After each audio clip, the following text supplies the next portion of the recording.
What is up everyone, how's it going? Hope you're keeping well and welcome back to another video on my YouTube channel. As you saw earlier on the week, I've activated my wildcard ahead of the GAMEWEEK 8 deadline, so in this video we'll be looking at how I'm currently shaping up and what may very likely be my locked in team ahead of tomorrow's deadline. Before we get into today's video, a massive 75% of my viewers aren't actually subscribed to the channel, so if you are watching this video and you're not subscribed, please do hit that subscribe button below. We're on the road to 5k subs, so if you are watching this and you're not subscribed, please do hit that subscribe button and help me get there.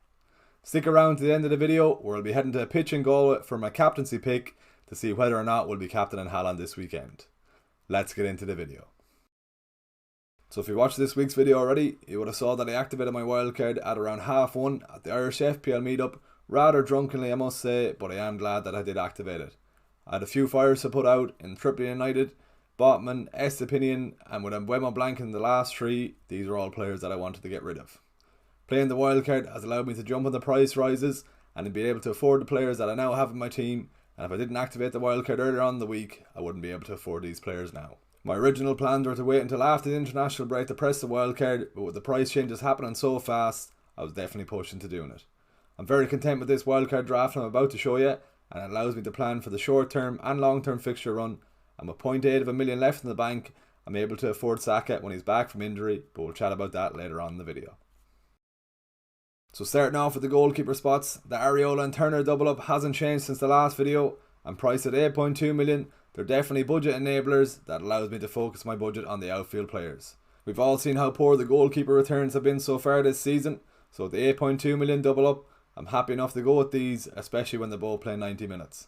Turner may lose his spot in the next couple of weeks, but Areola has a great run of fixtures starting off in GAMEWEEK 10, and even if Turner does lose a spot before that, I'm happy enough to play Areola against Newcastle and Villa. I am hoping Turner can keep a spot in the team for the next 2 weeks at least, up against Palace at the weekend and then Luton at home in GAMEWEEK 9. Areola then has a great run of fixtures starting off with Everton in GAMEWEEK 10 up until GAMEWEEK 17.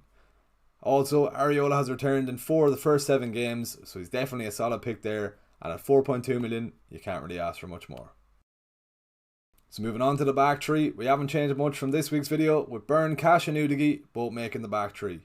Starting off with Cash, Villa have a great run of fixtures starting off against Wolves this weekend up until GAMEWEEK 14, so Cash was one of the first names in my team. Cash has already got 2 goals and 1 assist this season, which definitely outlies his attacking threat, and has been pretty much playing in a right wing position compared to his right back role, so that's why he's one of the first names of my team.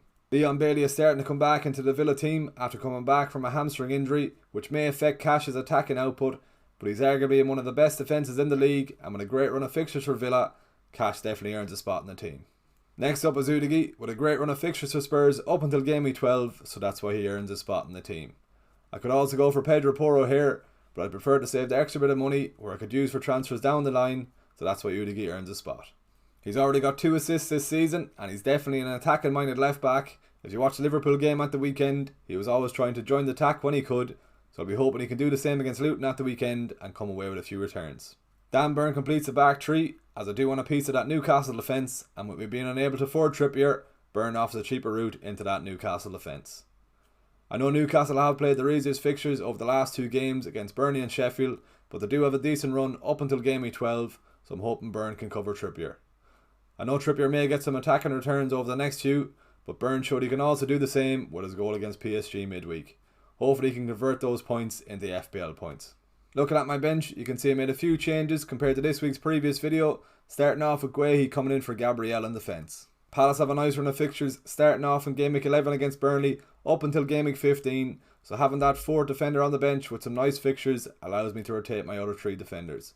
For example, Dan Burn faces Arsenal in GAMEWEEK 11 and Guehi comes up against Burnley the same game week, so I'll be able to rotate Guehi in for Burn and shift my back 3 then. Charlie Taylor is a new addition to my wildcard team compared to my previous video, and he earns a spot on the team on the basis that he is priced at 3.9 million, and that just allows me to save that 0.1 of a million that can be used for future transfers down the line. He has been playing 90 minutes over the last few for Burnley, so hopefully he can keep a spot here also, and he can sub in if I do need the points in the team.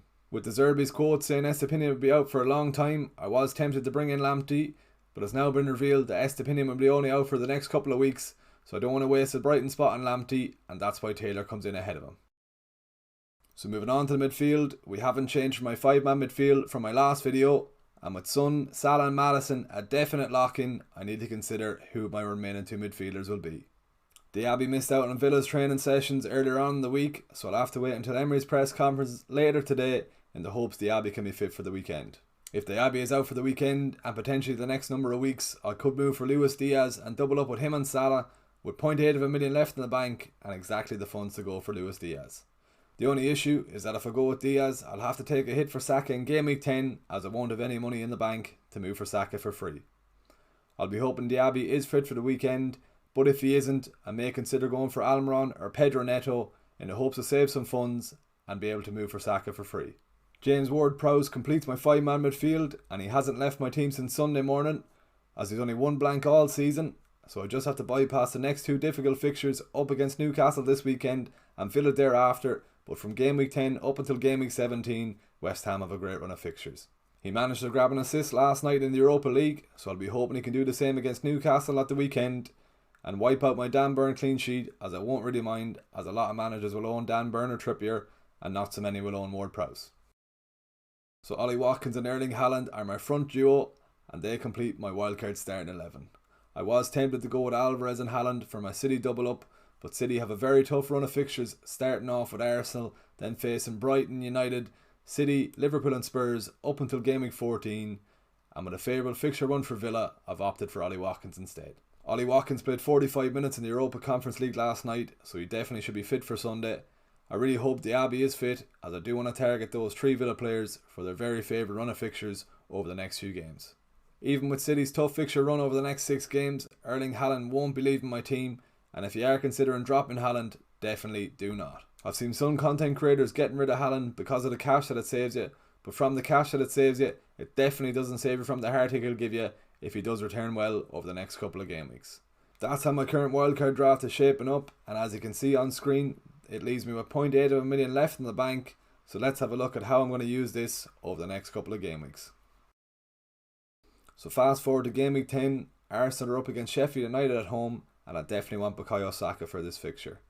I'll already have the Spurs double up in Heung-min Son and James Maddison, so I'll be looking to move on Maddison for Saka, and with 0.8 million left in the bank, I've just enough to do this for free. Bringing Saka back in this week will leave me with a captaincy headache then in Game Week 10, as Mo Salah faces Forest at home and Arsenal then face Sheffield United at home, but I prefer to have the headache than not have Saka in the team, so I'm happy out to bring Saka in then. So looking ahead to Game Week 8, here's a quick look at the predicted points ahead of the weekend's games. Amazingly, even with the Arsenal fixture, Haaland tops the charts for predicted points with a predicted score of 7.4 points. It's good looking though for my wildcard team, as Haaland, Watkins, Salah, Son and Maddison all make the top 10, so hopefully we'll see some good returns over the weekend. So looking at clean sheet odds, it's good news as an Udigi owner, as Spurs are ranked second for the chance of a clean sheet with their away fixture against Luton. It's also decent viewing as a Matty Cash owner, as Villa have a 31% chance of a clean sheet away to Wolves at the weekend. I may have to consider starting Guehi over Dan Burn, as Crystal Palace are ranked 4th for the chance of a clean sheet, but for now, Dan Burn makes the starting 11. With Haaland facing Arsenal at the weekend, we've got a bit of a dilemma on who we're going to captain this week, so let's head to a pitch in Galway and see who we're giving the Ironman to. Right, Game Week 8 here, so Man City against Arsenal, Spurs against Luton, so bit of a dilemma who we're going to captain this week. As you can see, we're just inside the 45-yard line, straight shot to goal. Could be a different captaincy shout this week.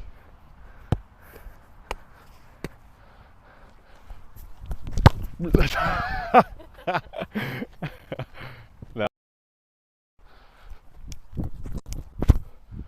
Heung-min Son for the Ironman. Yeah, with Haaland facing Arsenal this week and Son up against Luton in the early kick-off, I think it's sensible to give the Ironman to Son, and it's the right time to go against Haaland.